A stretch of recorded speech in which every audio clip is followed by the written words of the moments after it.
નમસ્કાર, આપ જોઈ રહ્યા છો નેશન પ્લસ ન્યૂઝ. હું છું આપની સાથે હિરલ પંડ્યા. ગુજરાતમાં સ્થાનિક સ્વરાજની ચૂંટણીનો જંગ હવે જામ્યો છે.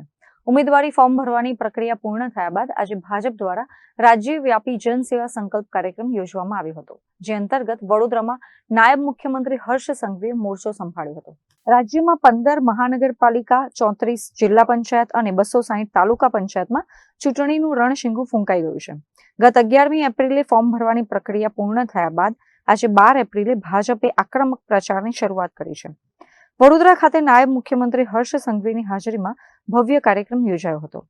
આ પ્રસંગે રાજ્યમંત્રી મનીષા વકીલ, વિધાનસભાના મુખ્ય દંડક બાળુ શુક્લા, મધ્ય ગુજરાત ઝોન પ્રભારી હિતેન્દ્રસિંહ ચૌહાણ, વડોદરા ભાજપ અધ્યક્ષ ડોક્ટર જયપ્રકાશ સોની, ધારાસભ્ય કેયુર રોકડિયા, રાજ્ય સરકારના પૂર્વ મંત્રી એવા રાજેન્દ્ર ત્રિવેદી અને જીતુ સુખડિયા, માજી સાંસદ રંજન ભટ્ટ, માજી ધારાસભ્ય સીમા મોહિલે સહિતના અગ્રણી નેતાઓ ઉપસ્થિત રહ્યા હતા. કાર્યક્રમની શરૂઆતમાં મહાનુભાવો દ્વારા પંડિત દીનદયાળ ઉપાધ્યાય અને શ્યામા પ્રસાદ મુખર્જીની છબીને પુષ્પાંજલિ અર્પણ કરવામાં આવી હતી. આ પ્રસંગે હર્ષ સંઘવીએ વડોદરાના તમામ 76 ઉમેદવારોને જનતાની નિસ્વાર્થ સેવા કરવાના શપથ લેવડાવ્યા હતા. ઉમેદવારોએ પ્રતિજ્ઞા લીધી છે કે તેઓ નાત, જાત કે ધર્મના ભેદભાવ વિના ગુજરાતના વિકાસ અને જનસેવાના વાહક બનશે. ભાજપના કાર્યકર્તા તરીકે નાગરિક કર્તવ્ય, બંધારણ, નિયમોને અનુસરી અને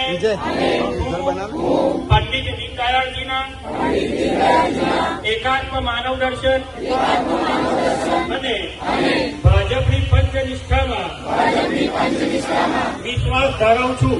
76 ઉમેદવારોને જનતાની નિસ્વાર્થ સેવા કરવાના શપથ લેવડાવ્યા બાદ નાયબ મુખ્યમંત્રી હર્ષ સંઘવીએ ઉમેદવારો સાથે વાર્તાલાપ પણ કર્યો હતો, જેમાં હર્ષ સંઘવીએ ઉમેદવારોને જનતાની નાના મોટી તમામ સમસ્યાઓને ગંભીરતાપૂર્વક લઈને કામ કરવાની પ્રેરણા આપી હતી.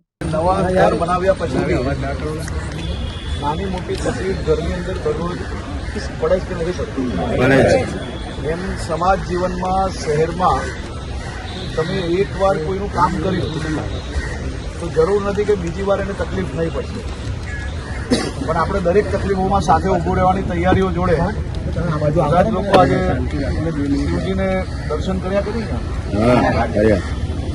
એ દર્શન કરીને ખાલી એટલા જ આશીર્વાદ પામવાના છે કે આપણા સૌ થકી વધુમાં વધુ લોકોના સારા કામો થવા જોઈએ. કોર્પોરેટરે ખરેખર સામાન્યમાં સામાન્ય પ્રશ્ન જે લોકોના છે એ આપણે જીવનભર ગંભીરતાપૂર્વક કામ કરશો એ જ શુભકામનાઓ જોડે તમને સૌ લોકોને